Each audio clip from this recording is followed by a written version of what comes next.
La Armada Invencible, un cambio de marea en la historia. En el verano de 1588, Europa era un caldero de tensiones políticas y religiosas.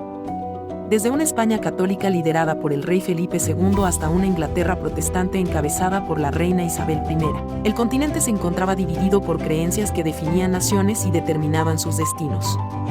Para Felipe II, restaurar el catolicismo en Inglaterra no solo era un objetivo estratégico, sino también un deber divino. Por su parte, Isabel I simbolizaba resistencia y una nueva identidad nacional que luchaba por liberarse de las viejas cadenas del dominio religioso.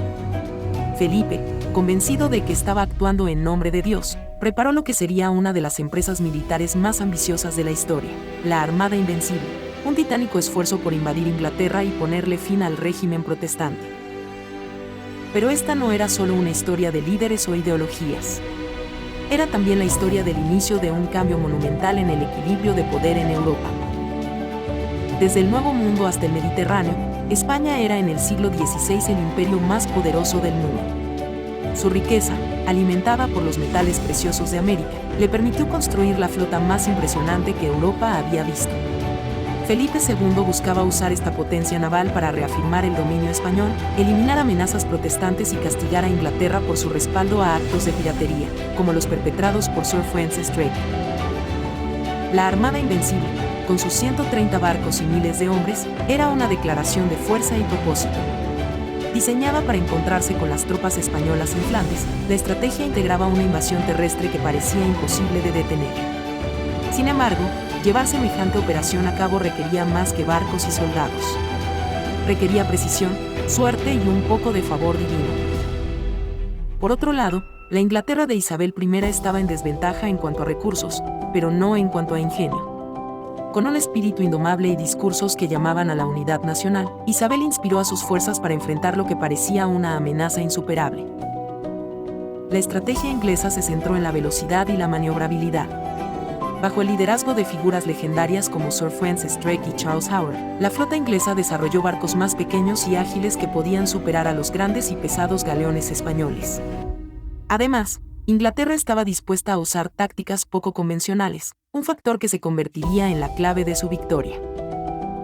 Con la majestuosidad de 130 barcos, la Armada partió de España, sus velas desplegadas como un símbolo de poderío. Al llegar al Canal de la Mancha, la inmensa flota parecía casi imparable. Pero los ingleses, con astucia y valentía, estaban listos para golpear donde más doliera. La primera táctica inglesa fue el uso de barcos incendiarios lanzados contra las líneas españolas, desatando el caos. Las naves inglesas, pequeñas pero ágiles, hostigaron continuamente a los más lentos barcos del enemigo. El punto decisivo llegó en la batalla de Gravelinas, donde los españoles, incapaces de reagruparse, sufrieron una derrota devastadora. Sin embargo, no fueron solo las naves inglesas las que sellaron la caída de la Armada. La naturaleza misma se alió con Inglaterra. En su retirada hacia España, la flota enfrentó tormentas brutales a lo largo de las costas de Escocia e Irlanda. Los barcos, desorganizados y dañados, fueron destruidos o encallaron en las costas. La majestuosa armada se desmoronó en un desastre tanto militar como logístico. De los 130 barcos que salieron, apenas una fracción logró regresar a casa. El fracaso de la Armada Invencible marcó un antes y un después en la historia española. Felipe II, al recibir las noticias, se enfrentó no solo al impacto de la derrota militar, sino también a un golpe devastador a su prestigio y ambiciones políticas. Aunque España continuaría siendo una potencia importante, esta derrota marcó el inicio de su declive como el principal imperio global. La narrativa había cambiado, el símbolo de invencibilidad de España quedó destruido, y su influencia comenzó un lento retroceso que cambiaría el curso de la historia. La Inglaterra de Isabel I emergió de esta confrontación con un renovado sentido de confianza y propósito.